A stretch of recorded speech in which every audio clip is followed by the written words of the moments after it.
ಎಲ್ಲರಿಗೂ ನಮಸ್ಕಾರ. ನನಗೆ ಬಹಳ ಖುಷಿ ಅನಿಸ್ತಾ ಇದೆ. ತಮ್ಗೆ ಗೊತ್ತಿರೋ ಹಾಗೆ ನಾಳೆಯಿಂದ 7 ದಿನ ನಮ್ಮ ಕಲಬುರಗಿಯಲ್ಲಿ ನಾಟಕೋತ್ಸವ ನಡೀತಾ ಇದೆ.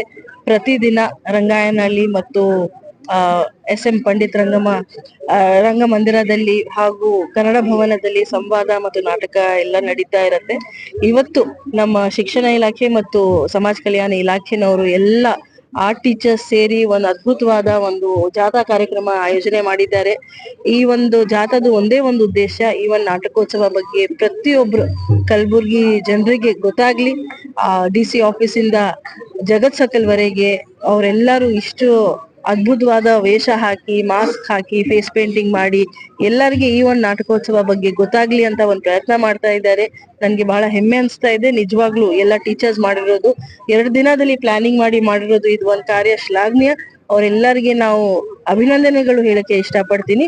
ಮತ್ತು ಈ ಒಂದು ಜಾಥಾ ಮಾತ್ರ ಅಲ್ಲದೆ ಈ ನಾಟಕೋತ್ಸವ ಬಹಳ ಸಕ್ಸಸ್ಫುಲ್ ಆಗ್ಲಿ ಮತ್ತು ಯಶಸ್ವಿ ಆಗ್ಲಿ. ಸೊ ದಟ್ ಮುಂದೆ ಹೋಗ್ತಾ ನಾವು ಇದೇ ರೀತಿ ಬಹಳಷ್ಟು ಕಾರ್ಯಕ್ರಮಗಳು ಜನರಿಗೋಸ್ಕರ, ಕಲಬುರ್ಗಿ ಜನರಿಗೋಸ್ಕರ, ಯುವಕರಿಗೋಸ್ಕರ ಮಾಡೋ ರೀತಿ ಆಗ್ಲಿ ಅಂತ ನಾನು ಆಸೆ ಮಾಡ್ತೀನಿ. ಅಲ್ಲ, ಆನ್ ಟಿಕೆಟ್ ಇರತ್ತೆ, ತಾವು ಬರ್ಬೋದು.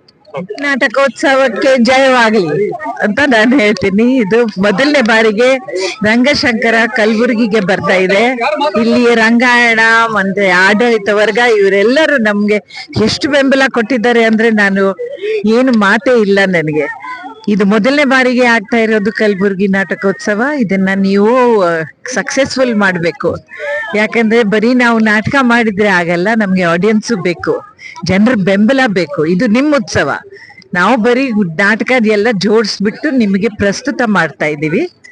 ಕಲಬುರ್ಗಿ ಜನ ಬರ್ಬೇಕು. ನಿಮ್ಮ ಮಕ್ಕಳಿಗಾಗಿ, ಇದು ನಿಮ್ಮ ಮುಂದಿನ ಪೀಳಿಗೆಗೆ ಒಂದು ಕಲ್ಚರ್ದು ಸೆನ್ಸ್ ಬರ್ಬೇಕು ಅಂದ್ರೆ ಅವ್ರಿಗೆ ನಾಟಕ ತೋರಿಸ್ರಿ. ಬರೀ ಫೋನ್ ಮೇಲೆ ರೀಲ್ಸ್ ತೋರಿಸ್ಬಿಟ್ಟು, ಟೆಲಿವಿಷನ್ ತೋರಿಸ್ಬಿಟ್ಟು ಉದ್ಧಾರ ಆಗೋದಿಲ್ಲ, ನಿಜ ಹೇಳ್ತೀನಿ. ಯಾಕಂದ್ರೆ ಟೆಲಿವಿಷನ್ ಒಂದು ಬೇರೆ ತರ ಮಾಧ್ಯಮ, ಅದರಲ್ಲಿ ನ್ಯೂಸ್ ಮುಖ್ಯ. ಕೆಲವು ಸರ್ತಿ ಒಂದು ನಾಟಕ ನೋಡ್ಬೋದು, ಅದರಲ್ಲಿ ಇಡೀ ದಿನ ನೋಡೋ ಅಂತ ಮೀಡಿಯಂ ಅಲ್ಲ ಅದು. ನಾಟಕ ತೋರಿಸಿ ನಿಮ್ಮ ಮಕ್ಕಳಿಗೆ. ಈ ಕಲಬುರ್ಗಿ ಫೆಸ್ಟಿವಲ್ಗೆ ಬನ್ನಿ. ಕಲಬುರ್ಗಿ ನೆಕ್ಸ್ಟ್ ಅಂತ ಎಷ್ಟು ದೊಡ್ಡ ಕಾರ್ಯಕ್ರಮ ಇದು. ಇದು ನಿಮ್ಮ ಇಡೀ ಜಿಲ್ಲೆಗೆ ಒಳ್ಳೇದಾಗ್ಲಿ ಅಂತ ಸರ್ಕಾರ ಹಮ್ಮಿಸಿರೋದು ಕಾರ್ಯಕ್ರಮ. ಇದಕ್ಕೆ ಬೆಂಬಲ ಕೊಡ್ರಿ.